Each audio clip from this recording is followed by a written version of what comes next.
魔术师倒了一杯水准备喝掉，可谁知杯子里的水竟然变成了一个球。他愤怒地把球扔掉，可球不管丢到哪里，他都会再次回到杯子中。最后桌子上的球越变越多。这是法国魔术师杨弗里施在2012年世界魔术大会上拿下近景魔术大奖的杯球表演。错过这场精彩揭秘，你肯定会后悔。咱们先看一下他的精彩表演。最开始魔术师随手把一个红球扔到后方，然后拿起杯子倒水喝，可杯子里的水竟然变成了一颗红球。他连续把球扔掉2次，可每次球都能回到杯子中。这个表演你肯定看不出破绽。他随手用杯子和球耍杂技，没想到玩着玩着就变成了4个球。他接着表演，结果球不但没多，反而凭空消失了2个球。他把2个球都放进杯子中，结果只倒出来1个球。他生气的双手抓住杯子移到桌子右边，结果不锈钢的杯子竟然变成了球，而杯子竟然凭空变进了外套中。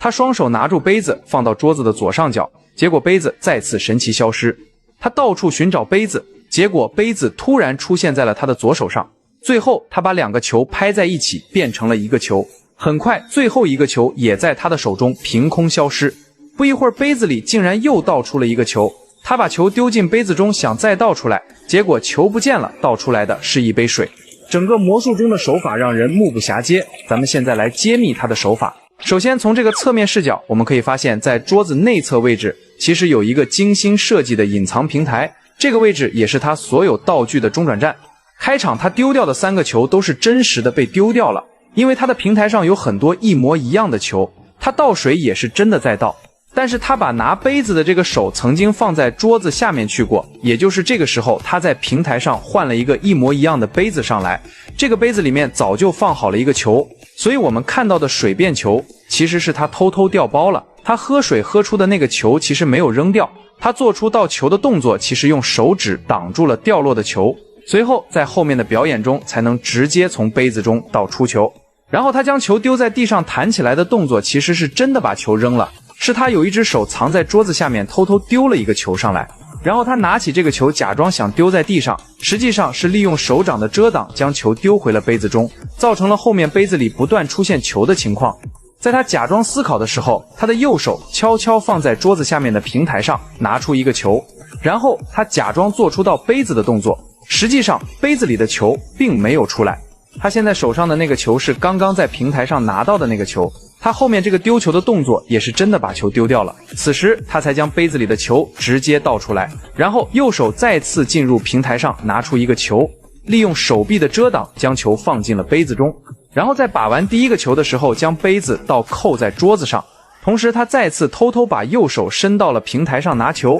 然后再把杯子拿开，就出现了第2个球，然后他的右手再将第3个球直接放到桌子上。他的速度很快，这几个球就像是凭空变出来的一样。我们可以注意他的这个思考的动作，整个魔术表演中出现了好几次，基本上每次这个动作都是为了掩盖偷偷拿球的动作。这次他再次用左手拿到了平台上的球，然后再利用抓球的动作将第4个球放在桌子上。当他需要球消失的时候，只用反向做这个出球的手法就行。表演中他不断抓球，然后将手缩到面前，然后将球一个一个丢到平台上，直到最后桌子上只剩下2个球时，他双手拿起2个球，然后借右手去拿杯子的动作掩护，另一只手把手中的1个球悄悄丢到桌子下方的平台上，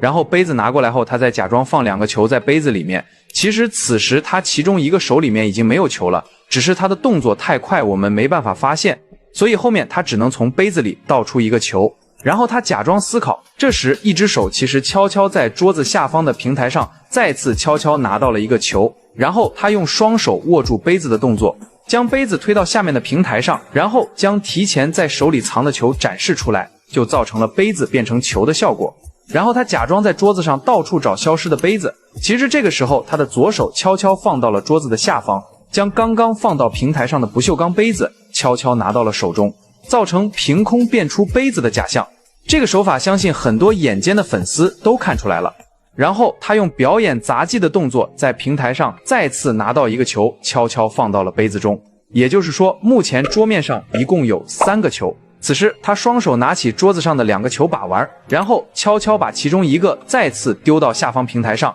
然后2个手掌一拍，制造出将2个球合并成1个球的效果。而这个桌面上最后一个球也在他的手法表演下偷偷丢进了下方的平台中。在最后的表演中，他曾经有一个把杯子拿到桌子下面的动作，而这个动作就是把这个没有水的杯子在平台上调换成最开始那个倒了水的杯子，并最终完成了这场精彩的魔术。台上1分钟，台下10年功，杨弗里施用这场纯手法的魔术完美的诠释了这句话。